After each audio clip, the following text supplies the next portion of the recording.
Hello and welcome everyone.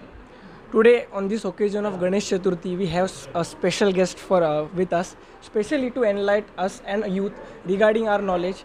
We have former member of parliament, former finance minister, former minister of railway affairs, former aviation minister, and currently he is the chancellor of Rishi University.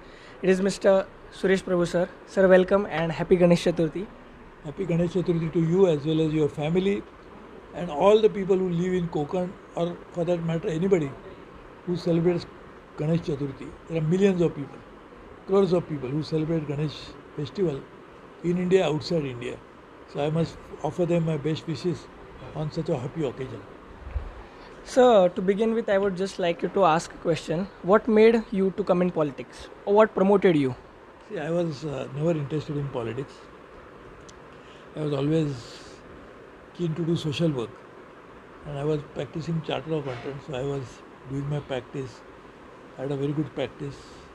Then what happened was I became chairman of Saraswat Bank. I was elected as the chairman of Saraswat Bank at a very young age. So I was the youngest ever chairman of the largest cooperative bank. So when I became young chairman, then I was involved with about 150 social organizations because of my interest. So I became a little bit popular. So Mr. Balasaheb Thackeray invited me to contest the election, and I joined politics. I became Lok Sabha MP. The moment I became Lok Sabha MP, I was a cabinet minister, and then I continued in this way. 4 Lok Sabha elections I won from Konkan, and then I left politics when Mr. Modi ji, Prime Minister Modi, made me his Sherpa for G20, and I used to sit in Prime Minister's office. Then he made me railway minister. When there was an accident in railway, I resigned as a railway minister. So then he made me civil aviation minister, commerce industry minister. So I had a very good 10 portfolios, 6 under Vajpayee ji, 4 under Modi ji. Mr. Balasaheb Thackeray introduced me to politics, and he actually made me member of parliament by contesting election from Sindhu Ratnagiri, and he really gave me a lot of support. So I was very fortunate that Balasaheb Thackeray, Narendra Modi, Atal Bihari Vajpayee, L.K. Advani, George Fernandez, besides them of course Narsingh Rao and many such former prime ministers, I had a very close relations with them. So I was very fortunate that and many presidents, most of the presidents, I had very close relationships, so I am very happy I could do that. Looking at the current scenario of the politics, do you feel that the more youth should participate in elections or enter into the politics by looking at today's scenario? See, whether you like it or not, if you want democracy, then you need politicians. Because who will practice democracy? Somebody has to contest elections, somebody has to run for office, somebody has to be in the government, somebody has to be in the opposition. So politics is inevitable part of a democratic life. And there I would say we have a great uniqueness that 65% of India is below 35 years of age. So just imagine, we are a very young, oldest civilization, but with a young population. So we have to find out youth who will be able to devote their life. Swami Vivekananda ji had given this clarion call. He said, youth of the country, youth of the world, get awakened. Work for the society, work for the country. I think that is a message we should always, it should resonate in our ears, and we should motivate us to do something good for the society. Politics is one way, but not the only way. You have to give your time for public service. That is very important. And then only we will be able to make society and country progress.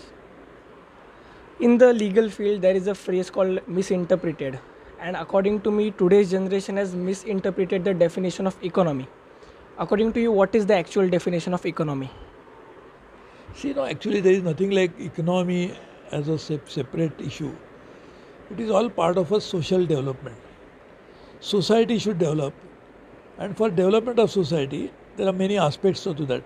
You must have physical development. That's why Lokmanya Tilak, in the midst of his campaign for getting freedom, he left it and focused on building his own health. So physical development is important.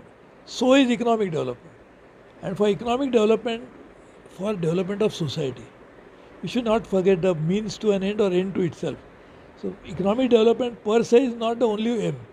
It is important on a standalone basis, but what is important is these are means to develop society, and therefore we should try to develop economy as a means of development of society. If you divorce economy and social development, we'll always have a problem. Like in India, we have almost 80 crore people who are below poverty line. They earn less than, they are given free food because they cannot afford otherwise. That's the right thing my Prime Minister Modi is doing of supporting them. But we must also realize that if we don't give them that food, they will not survive. So economic development also should bring development in their lives. That is important. I have got a final question, but it is aggregative of two questions. The first question is actually, what is your message to the youth? And also in this hectic schedule, how did you do your stress management and didn't fall into any addictions? Stress is a mental affair. Stress is never caused by physical activity. You get tired physically, but if your mind is still fresh, you never feel the stress. But even if you are physically very, very strong, but your mind is not at peace, you'll always feel the stress. So stress has something to do with mental faculty. So you must develop your mental faculty, become emotionally strong. You should never allow your mind to be affected by any external affairs. That is how you can maintain it. That's why my request to youth will be, give some time of your life for social development, for good causes, for social development, for good of the society. That's the only way it can happen. Thank you, sir, for your precious time, and thank you for agreeing this for this interview. Thank you. Thank you very much. I really appreciate it. And all the best to you. I'm very impressed with that you are such a young age, you are doing so much. So I'm sure you have a very bright future. Thanks. सहिष्णू पंडित, आपली सिंधुनगरी news, Malvan.